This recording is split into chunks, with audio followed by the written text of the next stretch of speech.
ખુશ રહેવું હોય તો શું કરવું? મિર્ચી મોર્નિંગ. ખુશ રહેવું હોય તો શું કરવું?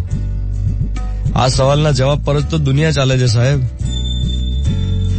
એફિલ ટાવર પરની કોફી શોપ હોય કે દુબઈનો shopping mall, Kankaria lake front હોય કે તાજમહેલના ગાર્ડન પર પેલી બેન્ચ જેના પર બેસીને લોકો ફોટા પડાવે છે તાજના બેકગ્રાઉન્ડ વાળા, આ બધી જ જગ્યાઓનું એક જ પ્રેરક બળ છે ખુશી.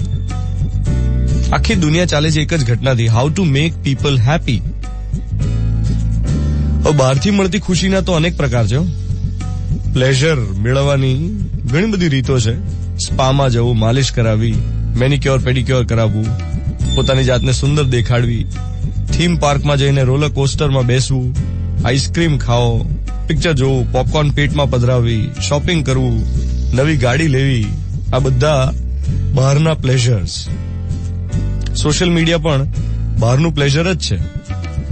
હવે અંદરનો જોય ક્યાંથી મળે? અંદરની ખુશી સૌથી પહેલી વાત, બીજાની બુરાઈ નહીં, અચ્છાઈ શોધો, એમાંથી મળે. કોઈ પણ માણસની ખામી નહીં, ખૂબી શોધવાની આદત કેળવો તો ખુશી મળે. ખામી શોધ્યા કરીએ તો ખુશી ન જ મળે. બીજી વાત, માફી માંગતા શીખવું અને માફી આપવાની આદત કેળવવી.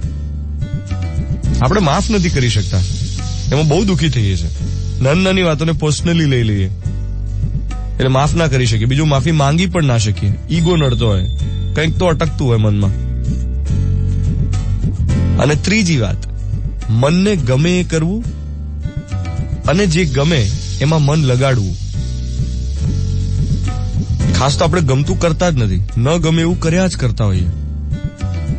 આ ત્રણ વસ્તુ કરીએ તો અંદરનો જોય તો મળે જ. બીજાની બુરાઈ નહીં, અચ્છાઈ શોધો, ખામી નહીં ખૂબી, માફી માંગતા શીખો, આપવાની આદત કેળવો અને મનને ગમે એ કરો અને જે ગમે એમાં મન લગાડો. આ હતો આજનો મોર્નિંગ મંત્ર. 7:14 થઈ રહી છે, 16th November 2017, ગુરુવારની સવાર. મિર્ચી 98.3 પર હું છું ધ્વનિત તમારી સાથે.